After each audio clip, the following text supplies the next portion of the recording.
આપણી વચ્ચે ઉપસ્થિત પરમ પૂજ્ય પ્રાતઃસ્મરણીય ગુરુદેવ મહંત શ્રી દેવપ્રસાદજી મહારાજ શ્રી આંડા બાવા સેવા સંસ્થાન જામનગર, જે સૌરાષ્ટ્રમાં અદ્ભુત સેવા પ્રવૃત્તિ કરતી એક સેવાકીય સંસ્થા છે. માનવ સેવાનું કામ, જેમાં અન્ય ક્ષેત્ર, હોસ્પિટલ, કિડની, આંખની હોસ્પિટલ, ફિઝિયોથેરાપી હોય, અનાથાલય કે વૃદ્ધાશ્રમ હોય, બહેરા મૂંગાની શાળા કે ઓર્ગેનિક ફાર્મિંગ વગેરે અનન્ય સેવાકીય પ્રવૃત્તિઓ ની અનંત ધારા જ્યાં વહે છે. અને નાની મોટી મળી કુલ 33 જેટલી એક્ટિવિટી હાલ પૂજ્ય બાપુશ્રીના માર્ગદર્શનમાં ચાલી રહી છે. સાર્થકભાઈ અને હેતલબેન સોની પરિવાર સાથે એમનો ઘનિષ્ઠ ઘરોબો છે. આપણા સદભાગ્ય આજે બાપુશ્રી આપણી વચ્ચે પધાર્યા છે, ત્યારે આપણે સાદર આમંત્રિત કરીશું બાપુશ્રીને આપના આશીર્વચન માટે. નીલાંબુજસ્યામલકોમલાંગમ સીતા સમારોપિતવામભાગમ પાણૌ મહાસાયકચારચાપમ નમામિ રામં રઘુવંશનાથમ મનોજવમ મારુતતુલ્યવેગમ જીતેન્દ્રિયમ બુદ્ધિમતાં વરિષ્ઠમ વાતાત્મજં વાનરયોથમુખ્યં શ્રીરામદૂतं શરણં પ્રપદ્યે. શ્રીમદાનંદરૂપાય રામાય ભયદાયિને અશેષક્લેશનાશાય આનંદાખ્ય ગુરવે નમઃ. ભગવાન નટરાજની અનુકંપાથી ભારતનાટ્યમના કાર્યક્રમમાં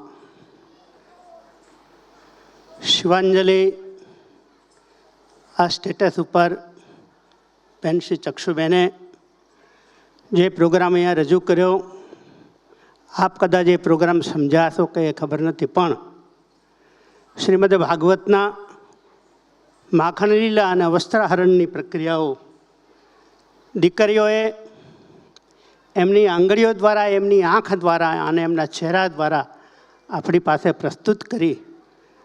વસ્ત્ર ક્યાં રાખવા, કેવી રીતે રાખવા, શું કામ વસ્ત્ર વગર સ્નાન કરવું, એનું પરિણામ શું, અને એના માટે ગોપીઓએ શું વિનંતી કરી, એ ભાવ ગોપીઓએ વ્યક્ત કર્યો અને ભગવાને એ વસ્ત્રો કેવી રીતે આપ્યા, એ આખું વાતાવરણ આ પરફોર્મન્સમાં આપણે જોયું.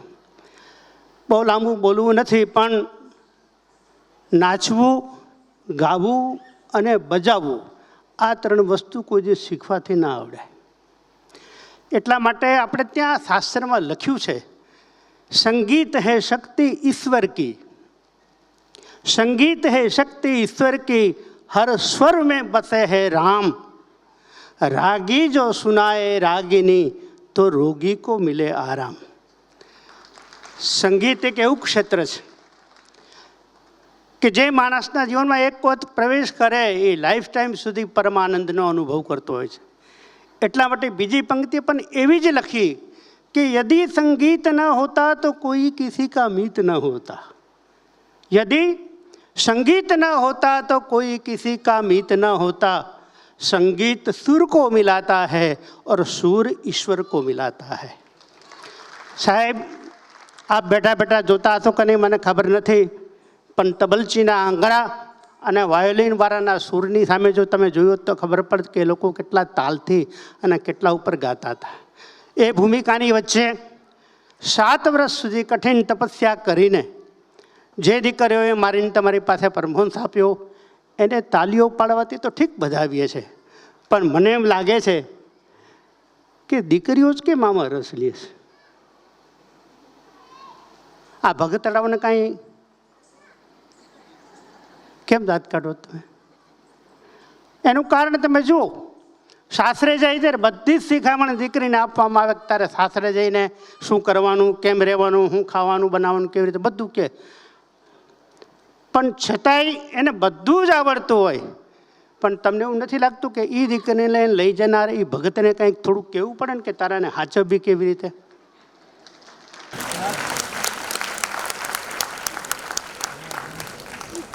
મને તમે તાળી પાડી એટલે મને એમ થયું તમને ગઈ મારી વાત.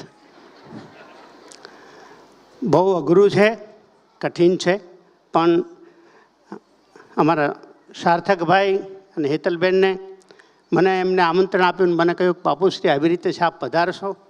હું 32 જેટલી સંસ્થાઓ ચલાવું છું અને ઇંગ્લિશ મીડિયમ સ્કૂલ પણ મારી પાસે છે. 1500 જેટલા છોકરાઓ છે અને 750 જેટલી છોકરીઓ છે. પણ હું છોકરીઓને નમાલી નથી બનાવતો સાહેબ.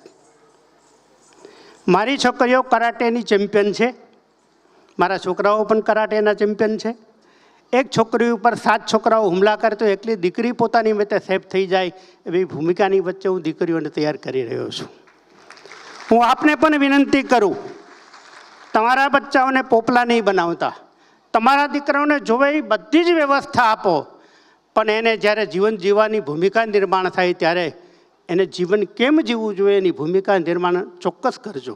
કારણ એટલા માટે સમય હોય છે, એનો તક હોય છે, અને એ તકનો ઉપયોગ જ્યારે આપણે ભૂલી જઈએ છીએ ત્યારે આપણને પસ્તાવો થવાનું આપણનું કામ છે. અને એવી ભૂમિકાની વચ્ચે 7 વર્ષ સાહેબ, આપણે 2 કલાક બેસવાનું છે તોય આપણે કેટલોય પ્રોગ્રામ કરીને બેઠા આવ્યા છે, કેટલું કરીને આવ્યા છે. પણ જે દીકરીઓએ 7 કલાક સુધી 7 વર્ષ સુધી તપસ્યા કરી અને એ તપસ્યાનું ફળ મને તમને 1 કલાકમાં આપે, આપણને તાળી પાડવાની પણ ફુરસત નથી સાહેબ. એનો પરફોર્મન્સ શું છે એની ફુરસત નથી આપણને. અને એવી ભૂમિકાની વચ્ચે ચક્ષુબેને આ સંસ્થા ઊભી કરી. મને સાર્થકભાઈને એમના વાઈફ મને કહેતા, મને કે બાપુશ્રીજી 2 વર્ષ એના બાકી છે, કરાવીએ? તું કરાવો, દીકરી એને હોશિયાર ચોક્કસ બનાવજો. હું તો ઘણી વખત કહું છું, ફરી યાદ કરીને કહું, દીકરીઓને હોશિયાર નહીં, દીકરીઓને ચતુર બનાવજો. એટલા માટે ખાસ કરી અહીંયા તો સવાલ નથી થતો, પણ અમે અમારા ગામડાઓમાં કહીએ ત્યારે કહીએ દીકરાઓને ભણાવે પણ દીકરીઓને ન ભણાવે. પણ હું ખાસ કહું, પરણેલી દીકરી સાસરે જાય ત્યારે એને ભણાવવાનું એટલા માટે કહું કે એની હાથમાંથી કોઈ ખોટી રીતે સહી ન કરાવી લે ને એટલી ચતુર તો બનાવજો અને બનાવજો સાહેબ. સાથે સાથે દીકરી પરણાવે અને પરણાવતી વખતે મા બાપ એને મન મૂકીને આપે. ઓલો બ્રાહ્મણ એક પાણીનો ચમચી આપે, હોપરી આપે ને એમ કે કન્યાદાન દઈ દો. તમને લાગે છે 25 વર્ષની દીકરીને ભણાવે ગણાવે, 7 વર્ષના ખર્ચા આપે, પણ એને કરવાનું શું ઘરે જઈને? એ દીકરીને વિદાય આપે. વિદાય આપ્યા પછી બ્રાહ્મણ એમ આવીને એમ કે હવે કન્યાદાન માટે તૈયાર થાવ. સોપારી, કપોરીનું પાન અને પાણીની ચમચી આપે ને કન્યાદાન થઈ જાય. તમને એવું લાગે છે કે કન્યાદાન શબ્દ સાર્થક છે? એવું તમારો ને મારો સૌનો અનુભવ હશે. 25 વર્ષ સુધી જે દીકરી મારા ને તમારા ઘરમાં રહી હોય, નાનામાં નાના ખૂણે કોની સાથે કોનો સંબંધ છે, કઈ વસ્તુ ક્યાં પડી છે, કોની સાથે કોનો વ્યવહાર મીઠો કરવો હોય, અને બાપને ઠપકો આપવો પડે ને પોતાની પત્નીને પોતાની અંશે, તો એ દીકરાને એને એમ કે તારી માને તું કહી દે. એ બાપ દીકરીને એમ કહે છે કે તારી માને તું કહી દેજે. કારણ બાપ કોઈ દિવસ પોતાની પત્નીને ઠપકો ના આપી શકે પુરુષ, પણ એને ઠપકો આપો તો એની દીકરીને કે એમાં વધારેમાં વધારે જો કોઈને લાગતું હોય તો ઠપકો આપવા ટાણે જ્યારે દીકરીનો વિદાય પ્રસંગ ઉપસ્થિત થાય ત્યારે દીકરી માની નથી હોતી, એ દીકરી બાપની હોતી હોય છે. કારણ એટલા માટે બાપને ફરિયાદ કરવાની જગ્યા એ જ. અને એટલા માટે એ દીકરી પરણીને સાસરે જાય 25 વર્ષ સુધી ઘરમાં રહી હોય અને પાછી પિયર આવે ને પિયર આવેલી દીકરી એમ કે મારે હવે 10 દિવસ થઈ ગયા, મારે મારા ઘરે જવું છે. ત્યારે એ દીકરીને બાપ એમ કે બેટા આવી છો 2 દિવસ વધારે રોકાણ. ત્યારે આપણો સૌનો અનુભવ છે, એ દીકરી તરત એમ કહે છે કે બાપુજી મારે મારા ઘરે જવું છે. સાહેબ એને પૂછો, 25 વર્ષ તું જે ઘરમાં રહી તારું ઘર નહીં? 25 વર્ષ સુધીના સંબંધો છે તે ટાંકીને જેની સાથેના વ્યવહાર કર્યા હોય એ તારા સંબંધો નહીં? જે ઘરમાં લાખો ને કરોડો રૂપિયા ત્યાં અનુભવ્યા હોય, એને 2 દિવાલના થાપા ઉપર હાથ મૂકીને પાછી ગઈ હોય, એ દીકરી એમ કહે છે કે મારે મારા ઘરે જવું છે. તો એ દીકરી પૂછી શકાય કે બેટા 25 વર્ષ સુધી તું ઘરમાં રહી એ તારું ઘર નહીં? એટલે જ હું કહું, કન્યા દાન નથી, કન્યા એ સમર્પણનો ભાવ છે. અને એ સમર્પણના ભાવમાં એની જ તાકાત છે, એનું જ સામર્થ્ય છે કે 25 વર્ષ સુધી પિતાનું સામર્થ્ય જે જોયું હોય અને 1 મિનિટમાં છોડીને જવાની શક્તિ અને સામર્થ્ય જો કોઈ હોય તો એ ભારતીય નારીમાં છે, ભારતીય સ્ત્રીમાં છે, અને એ ભારતીય દીકરીમાં છે સાહેબ.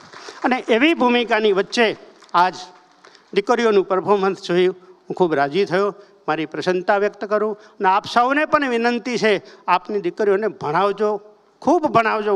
આવા પ્રસંગો હોય ત્યારે ભારત નાટ્યમ જેવા પ્રસંગોમાં જો લાયક હોય તો એને શીખવાડજો. કારણ એટલા માટે સંગીત સંભાળવાથી ન થાય.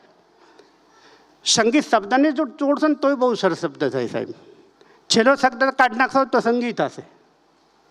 પહેલો શબ્દ કાઢી નાખો તો ગીત થશે, અને વચલો શબ્દ કાઢી નાખશો તો સંત થશે. સંગીત શબ્દ જ એવો સાહેબ. અને એવી સંગીતની પ્રાચીન આપણી પરંપરા ભગવાન શિવ દ્વારા પ્રસ્તુત થઈ રહેલી છે. એવી સંગીતની આ ભૂમિકાને ચક્ષુબેન આ છોકરીઓમાં રેડી છે. એમને ખૂબ ખૂબ ધન્યવાદ. ભગવાન શિવના આશીર્વાદ કાયમ ઉપર બન્યા રહે એવી વિનંતી. ફરી મા બાપ જે લોકોએ પોતાની દીકરીઓને આ શીખવાડ્યું છે ભારતનાટ્યમ, એ સંસ્કારોનું સિંચન આજ નહીં તો ભવિષ્યમાં એ લોકોને બહુ મોટું કામ આપવાનું છે. અને એવી ભૂમિકા વચ્ચે આજ હું કદાચ કહી શકું એટલા માટે હું ચલાવું છું, એટલા માટે કે ગુજરાતમાં 84 વૃદ્ધાશ્રમ છે. ગુજરાતમાં 84 વૃદ્ધાશ્રમ છે. તે 5 દીકરાની મા વૃદ્ધાશ્રમમાં છે. એવા ઘણા આશ્રમ છે.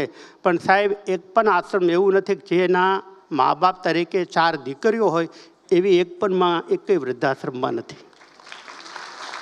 ને એવી ભૂમિકાની વચ્ચે હું તમે જ્યારે જઈ રહ્યા છે ત્યારે આ દીકરીઓના સંસ્કારોનું સિંચન કરવાનું કામ આ સંસ્થા દ્વારા થઈ રહ્યું છે. ફરી સંગીત વૃંદ અને બેન શ્રી સક્ષીબેનને ખૂબ જ ધન્યવાદ. એના પેરેન્ટ્સો, ડાયસ ઉપર બેઠેલા બેનને, મહાનુભાવો, આપ સૌના હૃદયમાં બેઠેલા પરમાત્માને વંદન કરી મારા શબ્દોને વિરમું છું. હરિ ઓમ તત્સત.